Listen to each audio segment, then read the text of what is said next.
Bom dia, meus irmãos, a graça e a paz, Cristo Jesus. Vamos para o texto, livro do Salmo, de número 6. Salmo de número 6. Tenho, quando oportunidade nos cultos de orações, fazer a exposição do livro dos Salmos, mas eu quero trazer hoje esse texto para todos nós.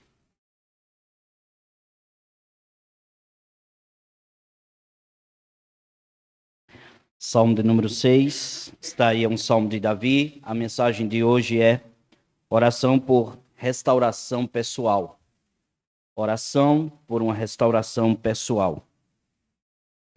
E o texto diz o seguinte: Senhor, não me repreendas na tua ira, nem me castigues no teu furor. Tem compaixão de mim, Senhor, porque eu me sinto debilitado. Sara-me, Senhor, porque os meus ossos estão abalados. Também a minha alma está profundamente perturbada.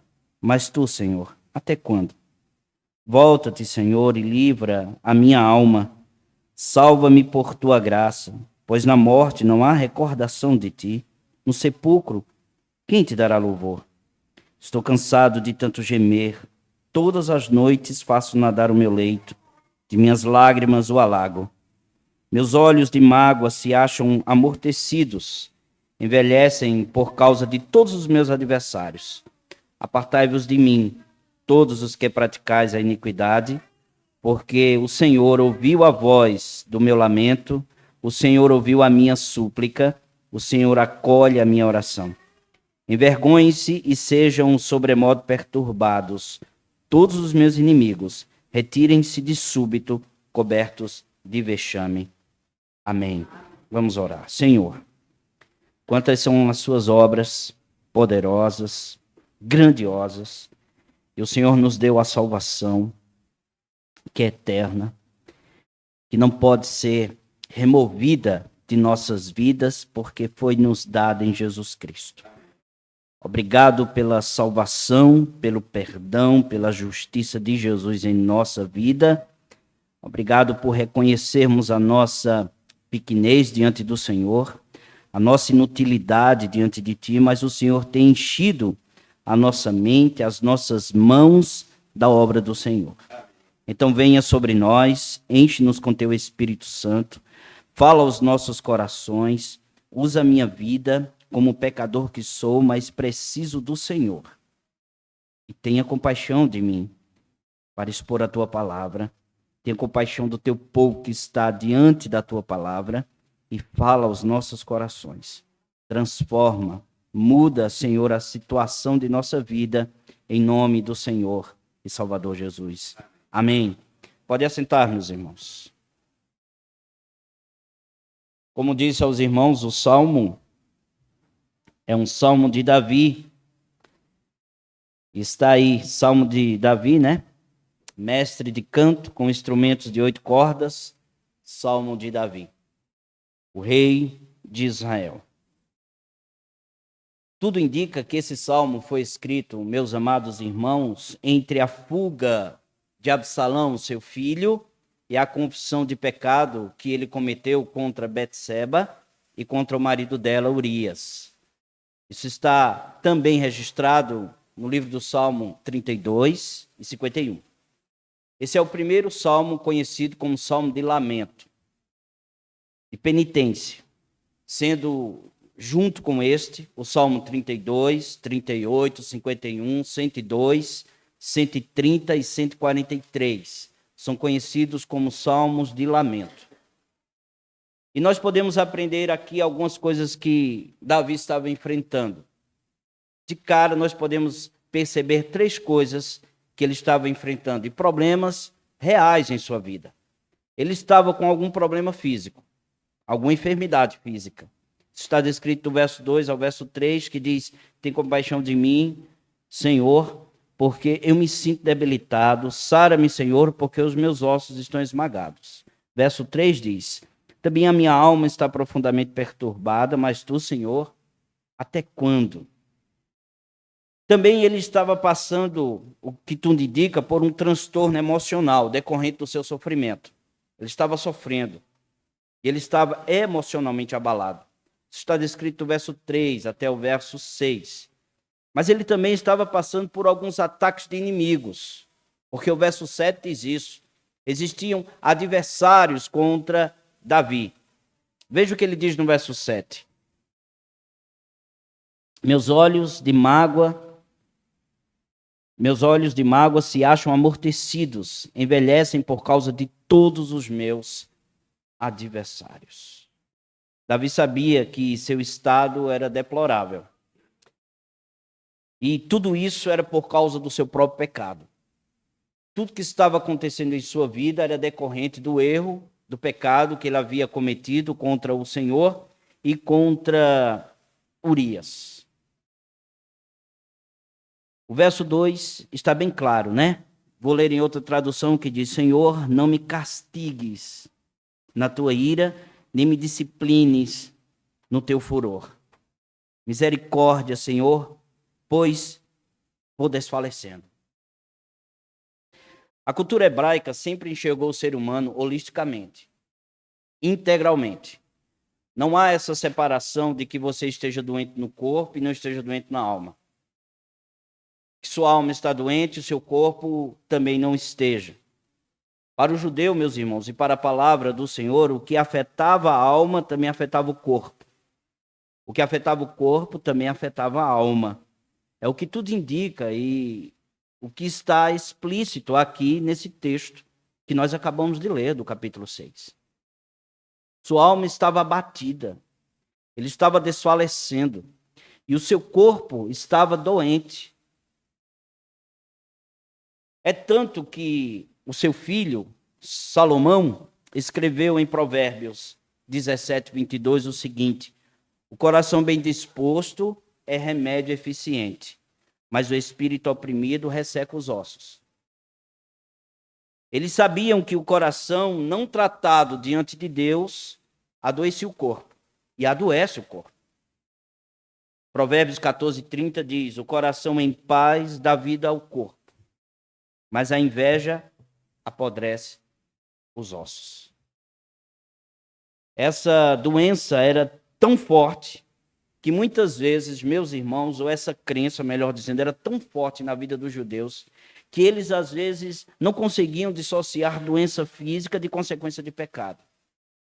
Achavam que toda doença era consequência de um pecado, e nem sempre é assim. Há correlação segundo o texto que nós lemos, mas nem sempre é assim. Eles generalizavam tudo. É tanto que, quando o Senhor Jesus Cristo está pregando, um dos seus discípulos, ao passar, Jesus viu um cego de nascença, e os discípulos perguntaram ao Senhor Jesus Cristo: Mestre, quem pecou? Este homem ou seus pais, para que nascesse cego? Existem enfermidades que são decorrências de pecados, que são somente outras doenças, e outras são ataques do inimigo. Nem toda doença é consequência de pecados.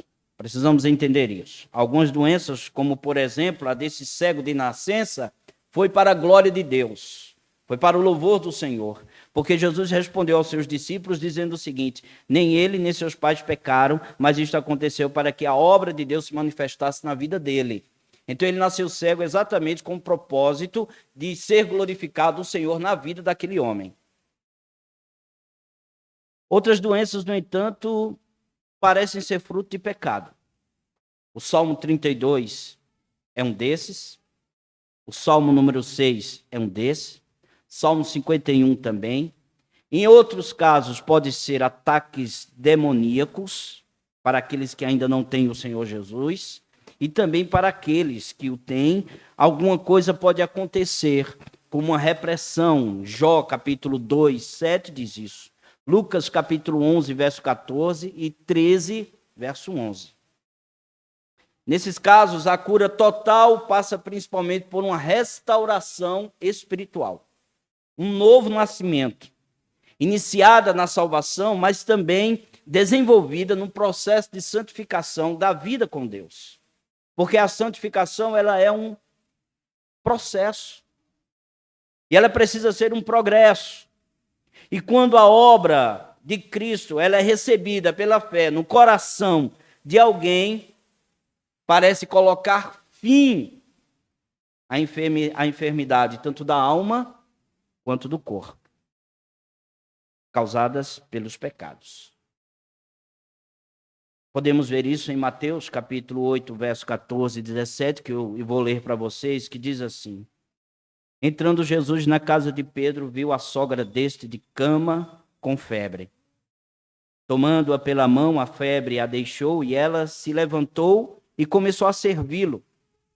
O texto continua dizendo: Ao anoitecer foram trazidos a eles muitos endemoniados e ele expulsou os espíritos com uma palavra e curou todos os doentes. E assim se cumpriu o que fora dito pelo profeta Isaías. Ele tomou sobre si as nossas enfermidades e sobre si levou as nossas doenças.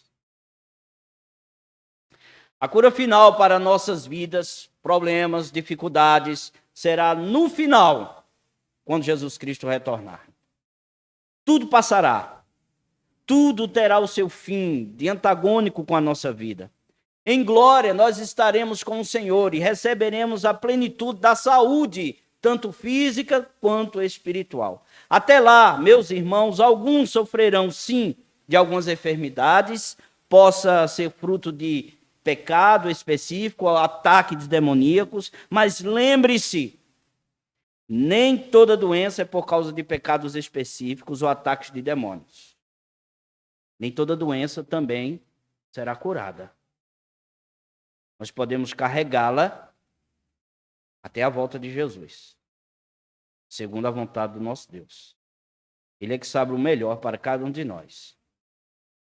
É tanto que Paulo escreve na segunda carta a Timóteo, capítulo 4, verso 20, o seguinte: Erasto permaneceu em Corinto, Trófimo, doente, em Mileto.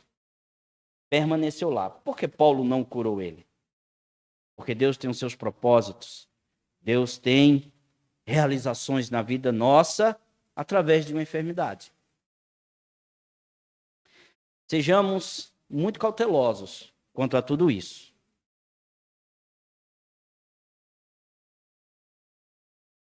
Mas Davi, ele ora por uma restauração pessoal, tanto espiritual como física.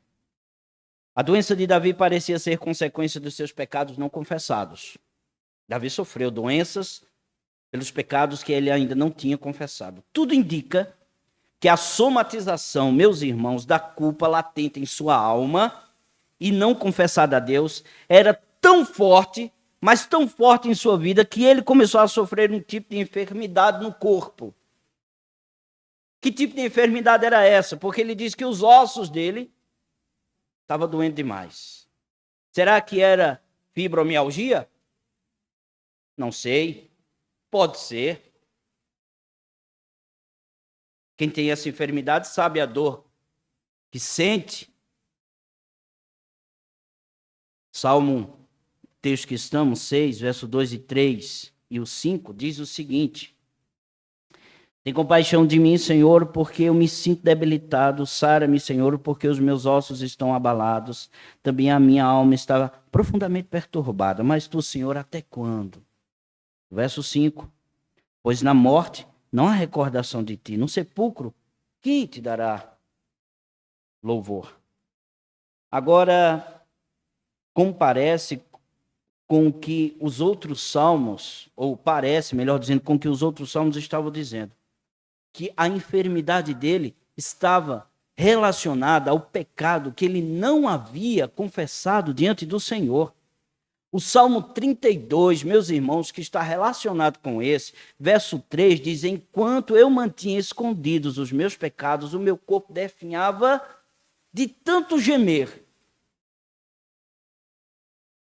51, verso 8, que está relacionado a esse, também diz: Faz-me ouvir de novo júbilo e alegria, e os ossos que esmagastes exultarão, Senhor. Era o Senhor que estava disciplinando a vida de Davi.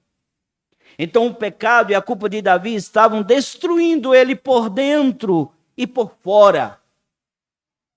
Sua vida íntima, seu interior e sua vida também física.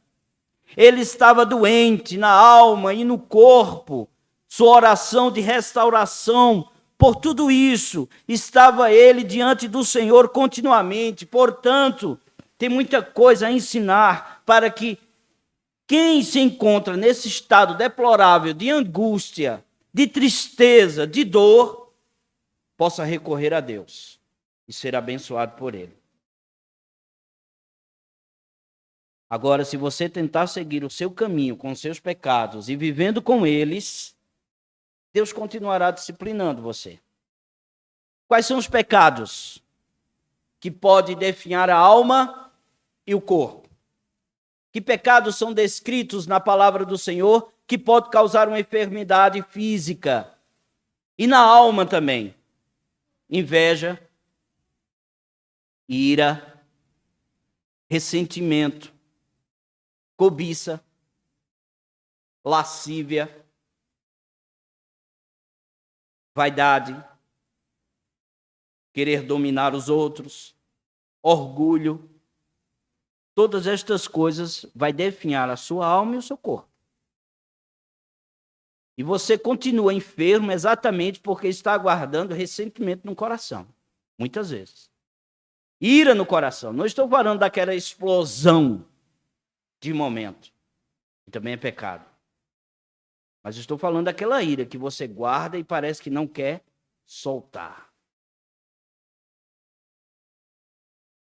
Algumas lições aqui nesse texto. Mais do que já vimos. Veja o que diz do verso 1 ao verso 3. Senhor, não me repreendas na tua ira, nem me castigues no teu furor. Tem compaixão de mim, Senhor, porque eu me sinto debilitado. Sara-me, Senhor, porque os meus ossos estão abalados.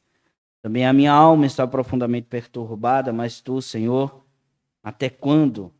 Veja a agonia da disciplina de Deus na vida de um homem que estava enfermo na alma e no corpo e que não tinha confessado seus pecados diante do Senhor. Quando Deus resolve disciplinar, meus irmãos, o pecador, o resultado pode ser agonizante. Davi, que o diga. Note que sobre ele pesava, primeiro, a ira de Deus por causa do pecado. Segundo, a debilidade do seu corpo, adormecido pela somatização da culpa. O medo de sua alma e a fuga do Criador estavam em sua vida. E a demora de Deus lhe responder o socorro que ele estava pedindo. Inimigo de Deus, por algum instante, Davi sofria a agonia da disciplina do Senhor. É o que está descrito do verso 1 ao verso 3. É por causa dessa agonia que o Salmo 32 nos adverte da seguinte maneira, do verso 8 ao verso 9. Diz o seguinte: eu o instruí e o ensinei no caminho que você deve seguir. Eu o aconselharei e cuidarei de você. Não sejam como o cavalo, ou a mula, ou o burro, que não têm entendimento, mas precisam ser controlados com freios e rédeas. Caso contrário, não obedecem. O que este salmo está nos ensinando, meu irmão, é que não corra de Deus como um cavalo, nem teime diante de Deus como uma mula. Não seja teimoso. Antes, viva a palavra do Senhor. Viva a palavra de Deus. Do contrário, você será guiado por rédeas. Como um cavalo indomável pelo ser humano. Como uma mula que é teimoso. Que não quer sair diante de alguma instrução. Então, sabe o que Deus faz? Deus coloca rédeas. E essas rédeas podem ser uma enfermidade na sua vida. Tanto na alma quanto no corpo. Porque, do contrário, você faria pior. Você destruiria tanto a sua vida quanto a dos outros. Segunda coisa que a gente aprende é o argumento de um desesperado.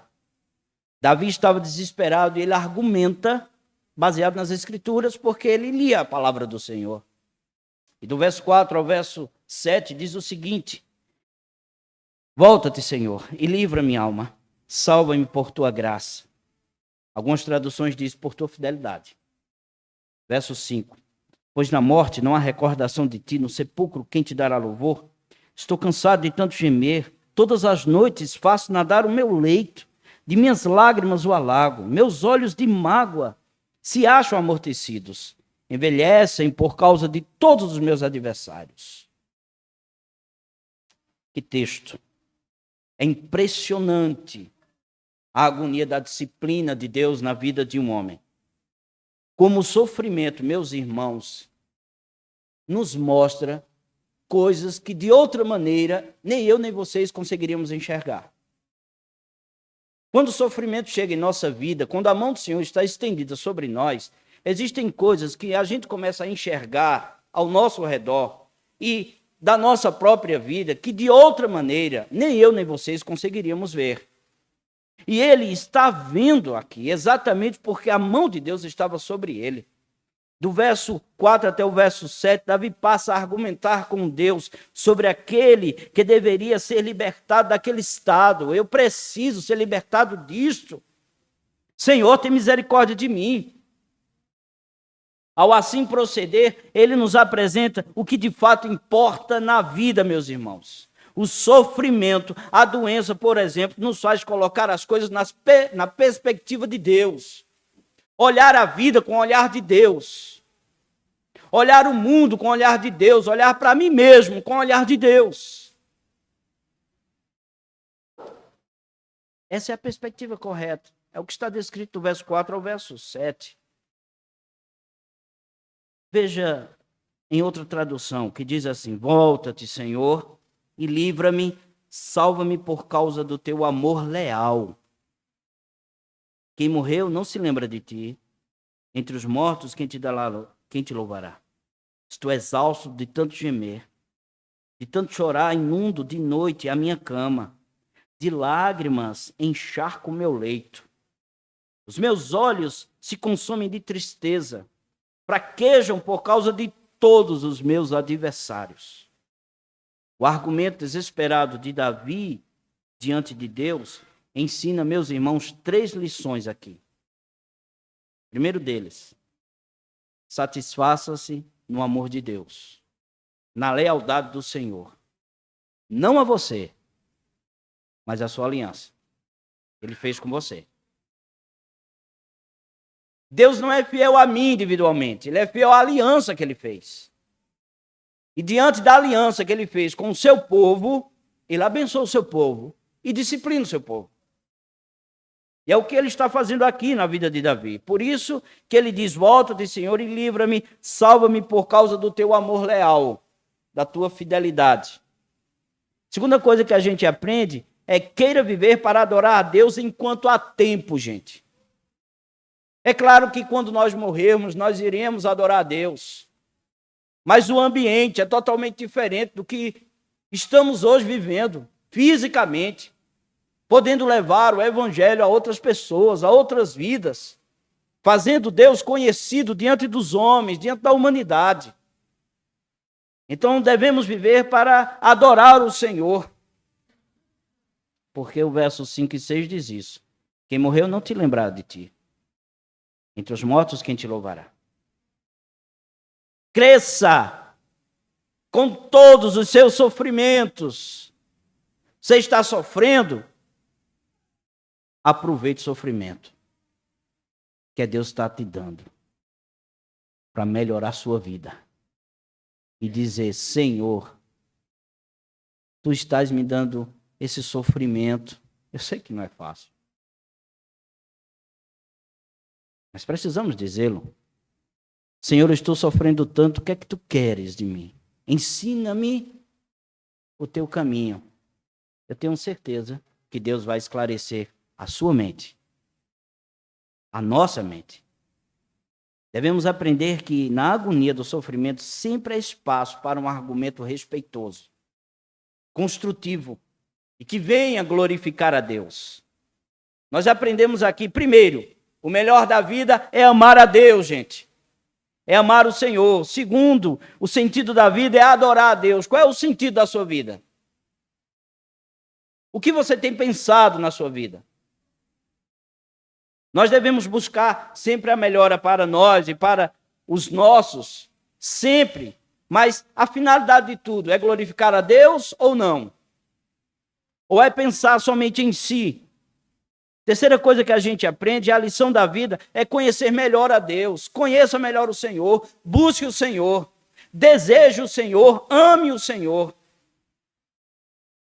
Terceira coisa que a gente aprende nesse texto é a alegria do discípulo, daquele que segue o Senhor, daquele que ama o Senhor. Veja o que diz do verso 8 ao verso 10.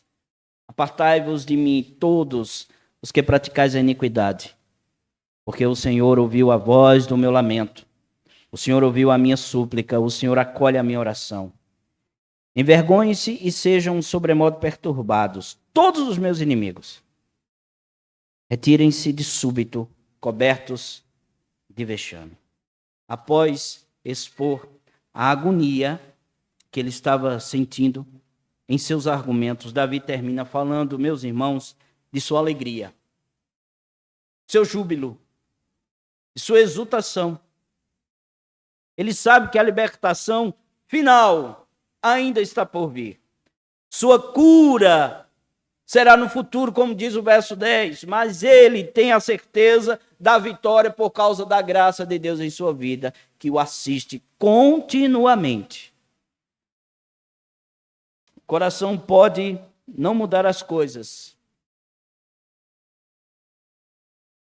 E quanto mais o nosso coração não muda a nossa situação, também a oração muitas vezes não muda a nossa situação. Parece que quando nós oramos, as coisas que desejamos, elas não chegam. Mas uma coisa é certa, se a oração ela não mudar a situação, ela muda você. Eu acho que aqui é o ponto central. A mudança de nossa própria vida e do nosso relacionamento com o Senhor. Deus nos transforma. Da mesma forma que Jacó foi transformado quando ele agarrou o anjo, lutou com ele lá no Val de Jaboque.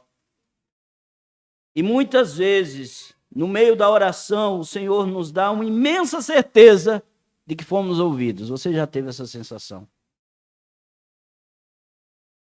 De que quando você estava orando por determinada coisa, de repente vem uma convicção tão forte no seu coração de que seria respondido. Como é maravilhoso isso. Pela graça de Deus eu já tive isso, a ponto de eu não mais pedir e só dizer obrigado, Senhor. Sem acontecer. E sei que vocês já passaram por isso, porque Deus é bom. E Ele estende a sua misericórdia para nós. A alegria do discípulo consiste nisso, meus irmãos. Sempre que nos agarramos a Deus em oração, ou as coisas mudam, ou nós mudamos. O mesmo Deus que te deu o sofrimento e a adversidade, é o Deus que vai tirar o sofrimento e a adversidade. É o mesmo. Poderoso, porque tudo está em suas mãos. Então, pastor, para que orar? Se ele já havia decretado a vitória. Porque o Deus que decretou a vitória, decretou que você deve orar. O Deus que decretou a vitória é o Deus que decretou que através da oração a vitória chega. Então devemos dobrar os joelhos diante do Senhor. C.S. Lewis disse o seguinte: Pensar em nossas orações como causas apenas daria a impressão de que a importância da oração estaria na realização das coisas pedidas. Na verdade, porém, para a nossa vida espiritual como um todo, a aceitação ou consideração é mais importante do que aquilo que nós recebemos. Deus restaura a nossa alma e a nossa vida. Por isso que nós devemos louvar a Deus. Preste atenção no início, subtítulo do Salmo. Ao mestre de canto com instrumentos de 8 cordas. Salmo de Davi. Diante disso, ele louvava a Deus. Ele engrandecia o seu nome. Então vamos cantar ao Senhor e bendizer o seu nome, não é isso? Quando nós estivermos no sofrimento, cante ao Senhor, bendiga o seu nome, glorifique a Ele, e Ele será exaltado na sua vida. Mas isso só tem sentido em Jesus, que sofreu todas as dores por nós, todas as angústias, a separação do Pai, o juízo de Deus. Cristo recebeu tudo isso para que eu e vocês sofrêssemos enquanto estivéssemos aqui, mas na eternidade iríamos exultar para sempre. Que Deus seja louvado por causa de Jesus. Que o Senhor seja engrandecido em seu próprio nome. Amém e amém. Vamos ficar em pé, meus irmãos, e orar.